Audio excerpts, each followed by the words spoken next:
ये तब की बात है जब मैं 11th क्लास में पढ़ता था। मेरा एक बेस्ट फ्रेंड था, उसका नाम था दिवेश। दिवेश पढ़ाकू टाइप का लड़का था। टीचर उसके बहुत पसंद करते थे क्योंकि वो पढ़ाई में बहुत अच्छा था। एक दिन स्कूल में एनुअल फंक्शन था और शाम का टाइम था, तो मैं और दिवेश क्लासरूम में बैठकर मजे कर रहे थे। मजे करते करते दिवेश भूत की बातें करने लगा। एक्चुअली हम स्कूल की उस स्टोर रूम की बात कर रहे थे जिसे स्कूल के स्टूडेंट हॉन्टेड भी कहते हैं। मैं और दिवेश अपनी मस्ती में एक्टिविटी रूम यानी स्टोर रूम की कॉरिडोर की ओर चले गए और भूत की आवाजें निकालने लगे। दिवेश एक्टिविटी रूम की तरफ पीठ करके खड़ा था। तब मुझे अचानक लगा कि कोई एक्टिविटी रूम का दरवाजा नॉक कर रहा है। मैंने दिवेश को जब यह बात बताई तो वो मेरा मजाक उड़ाने लगा, क्योंकि वहां उसे कोई भी आवाज सुनाई नहीं दी। फिर मुझे अचानक ये लगा कि मेरे पीछे से कोई गुजरा। इस बार दिवेश को भी वो परछाई दिखी और हम दोनों डर से कांप रहे थे। वो परछाई स्टोर रूम की तरफ गई और अंदर घुस गई। हमें समझ नहीं आया कि आखिर वो था क्या। क्या वो हमारा वहम था या सच में कोई स्टोर रूम के अंदर है। हमने दरवाजा नॉक किया, आवाज भी लगाई, अंदर कोई है?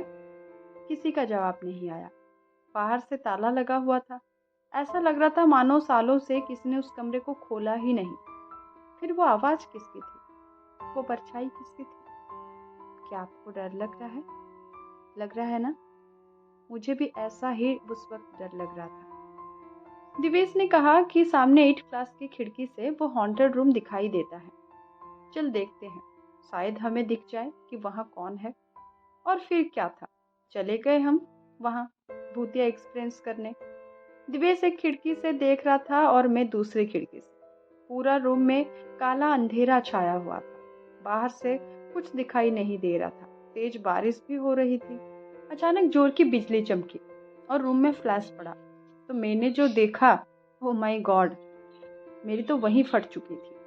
आप यकीन नहीं करोगे मैंने क्या देखा। मैंने देखा कि वहाँ एक स्टूडेंट फैन से लटका हुआ था। मतलब फांसी लगा के झूल रहा है। झूल रहा है मतलब मजे नहीं ले रहा, वो मर चुका था। उसकी बड़ी बड़ी आंखें बाहर निकली हुई थी और ऐसा लग रहा था जैसे मुझे ही घूर रही हो। मैंने देखकर डर के मारे दिवेश को जाके जोर से पकड़ लिया। दिवेश को कुछ भी दिखाई नहीं दे रहा था। दिवेश को मैंने ये सारी बातें बताई और हमने सोचा कि चल ये सारी बातें टीचर को बताते हैं। और हमने हमारे क्लास टीचर को जाके ये सारी बातें बताई। टीचर ने हमारी बात पे यकीन किया और चाबी लेके आए स्टोर रूम की तरफ उसे खोलने के लिए। वो रूम खुली। हम सब चौंक गए क्योंकि वहाँ कोई भी नहीं था। पूरा रूम खाली पड़ा था और वो फैन ऐसे ही ऊपर लटक रहा था। टीचर ने हमें बहुत डांटा। उन्हें लगा कि हम उनके साथ कोई मस्ती कर रहे थे। इसके बाद दिवेश 4-5 दिनों तक डर के मारे स्कूल ही नहीं आया। लेकिन मुझे तो मम्मी रोज स्कूल भेजा करती थी। तो दोस्तों, कैसी लगी आपको ये स्टोरी? अगर आपके साथ भी ऐसा कोई कहानी घटी हो तो आप कमेंट करके ज़रूर बताएं। Thank you.